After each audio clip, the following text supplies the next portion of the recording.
Hey, how's it going, everybody? It's RC Maxfield here for the Back to 12 podcast. And in today's video, we'll talk about a top tech target in the transfer portal that ends up at a Big 12 foe. And I might have to rant a little bit. We're going to go on a realistic expectations for how it currently stands for Texas Tech right now. And maybe did Texas Tech go about this the wrong way in terms of the process, in terms of getting the coaching staff together? If you haven't already, be sure to like the video for more daily Texas Tech videos. And hey, let's just jump right into this because the big news over the weekend, was Arthur Kaluma, who set up 3 visits, none of them to Texas Tech, after Texas Tech, according to multiple reports and everything I was hearing, was in the running for him. Instead, he went to Kansas State, set up a visit with Kentucky and Alabama, did not take those other visits. Instead, he lands in Manhattan to play for Jerome Tang and the Wildcats. And really, this is just unfortunate blow for Texas Tech when it comes down to it. It's kind of just, it hurts 2 ways, right? You lose a guy that was one of your top targets, right? Like if Arthur Kaluma is on your roster, you feel a lot better about this Texas Tech team. Instead, he goes to another team in your conference, and a team that did really well last year, has seen a kind of player like him and developed him at a high rate. I mean, he kind of reminds me of Keontae Johnson, maybe a little less skilled, but still a really, really good player, right?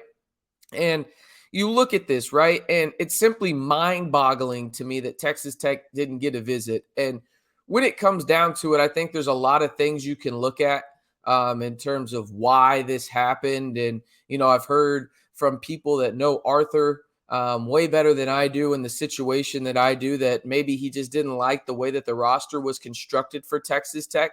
And we'll talk about that here in just a second. But in terms of guys that Texas Tech can go out in the portal and have a realistic chance at getting, right? He was by far the most high impact player there was. And again, him going to K-State hurts in multiple ways. You don't get him, and then you probably got to play him at least once next year in the Big 12, right? So obviously that hurts you in a lot of ways. But as I mentioned, it makes you kind of wonder how these high-end guys are viewing Texas Tech right now. And again, I want to preface everything I'm saying by it's the offseason, right? Like Coach McCasland hasn't coached a game yet. And I still like Coach McCasland when it comes down to the X's and O's and everything. I truly do. But when you look at this roster outside of Pop and Warren Washington, who has proven really anything at the Power 6 level on Tech's roster?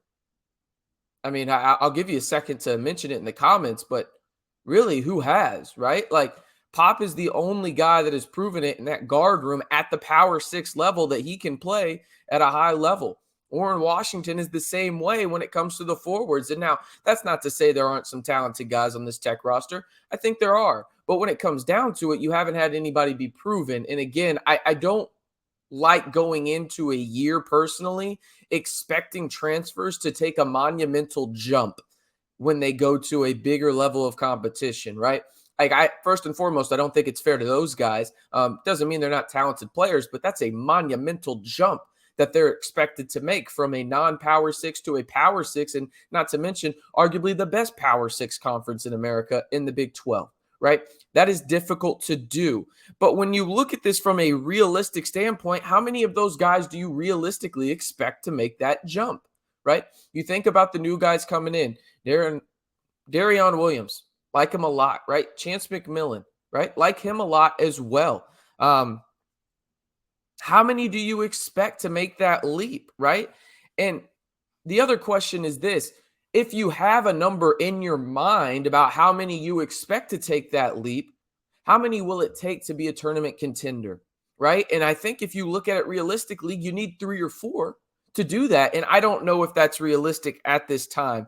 I want to ask you this, though. Right now, as it stands right now, there's 2 open roster spots for Texas Tech. Their coaching staff is not filled out yet. But what are your realistic expectations for Texas Tech next year? I want to hear it because, again, I'm not saying Arthur Kaluma changes your whole fortune, right? But I can tell you this right now. He goes a long way in helping you solidify yourself as a true conference or true NCAA tournament contender when it comes down to it for the Red Raiders. But instead, he goes to a conference foe in the Kansas State Wildcats, and now you're searching for 2 more scholarship players in the portal when there's a lot of guys that aren't in there anymore that can be true impact guys for the Red Raiders. All right, let's jump into the rest of this as well. I want to preface everything I'm about to say when it comes to this team by saying this.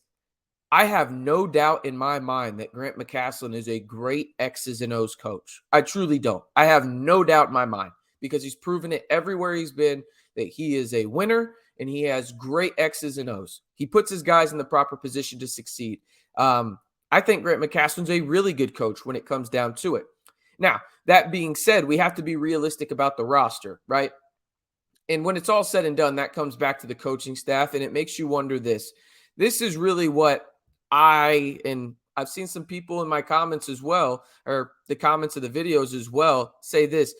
Should they have focused on completing the staff and building relationships with players like Pop Isaacs, right? Like Lamar Washington before they went out and focused on the portal?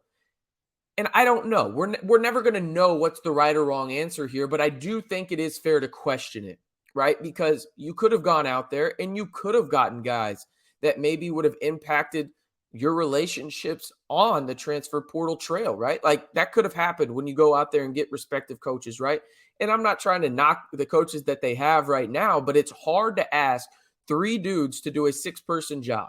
Simple and plain, right? And really when it comes down to it, a couple of those guys don't have a lot of recruiting experience, right? It's just the facts of it. And it's not a knock on their credibility or anything. It's just the truth, right? You've got a guy in Choki who I think is going to be a really, really good coach. He's 28 years old. I think Matt is going to be one as well. I think Grant McCasland already is. But even good coaches need support staff, and they just really don't have a lot of it right now. And it's a lot to ask those guys to do right now on the recruiting trail. Okay? So I also want to talk about this. We talked about the roster, right? And when I look at it right now, again, Pop and Warren Washington are the guys that stand out, right? Like, hopefully there's no injuries rearing their ugly head in the front court, specifically to Warren Washington this year, right? But when I look at the guards on this team, you've got Pop, Chance, and Lamar Washington.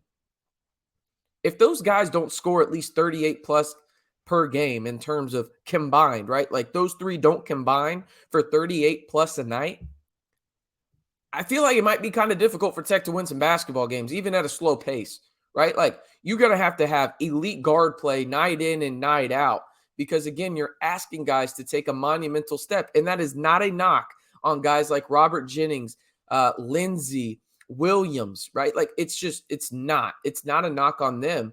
It's just, again, you are asking them to do a lot right now, and you don't have a lot of impactful wings. It's just the simple reality of it, right?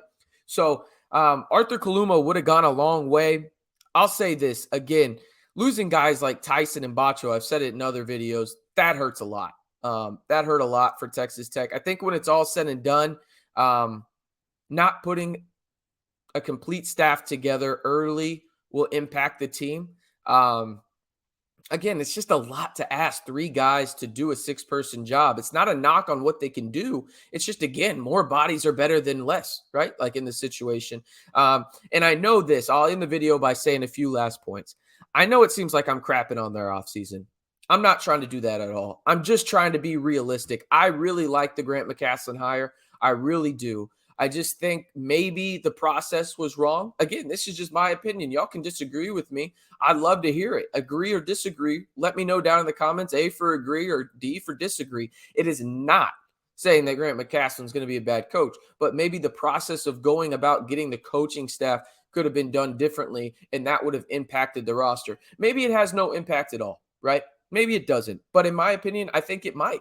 And I think when you look at everything they've done, as of today, I'm just calling it how I see it. And I think that that's probably going to impact them a little bit. But when it comes down to it, you better hope 1 or 2 of those transfers make high-level jumps if you want Texas Tech to be where I think the fan base expects them to be. All right. Again, not trying to crap on them, I'm just calling it how I see it, and that's how I do on this channel. Simple and plain. Arthur Kaluma ends up at a Big 12 rival in the K-State Wildcats. What and who now did Texas Tech go after in the portal? Maybe they go after a big on the West Coast. I've heard about that. A former Pac-12 center. but I'm just giving realistic expectations and maybe trying to set them a little bit for Texas Tech next season. Again, let me know down in the comments, A for agree or D for disagree on my thoughts on this video. And if you haven't already, be sure to hit that subscribe button to stay in the know on Texas Tech men's basketball all year long, right here on your one-stop shop for everything Texas Tech. Of course, I'm talking about the Back to 12 podcast channel.